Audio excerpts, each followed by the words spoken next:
Hello everyone, I'm Philippe. Let's talk about envy.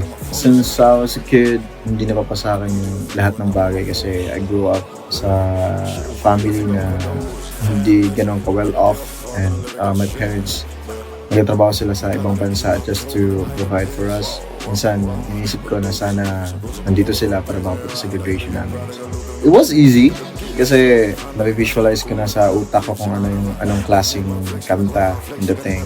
And ano muna, beat muna tapos pasok sa studio booth tapos just like mumbling. Ayun, saka namin siya china-chop-chop tapos pinagtatagpi-tagpi namin. So I don't care about your feelings. I don't care about your feelings. Like, parang ano lang, parang as long as I stay genuine sa sarili ko and I know myself best. So I don't care what other people say about me.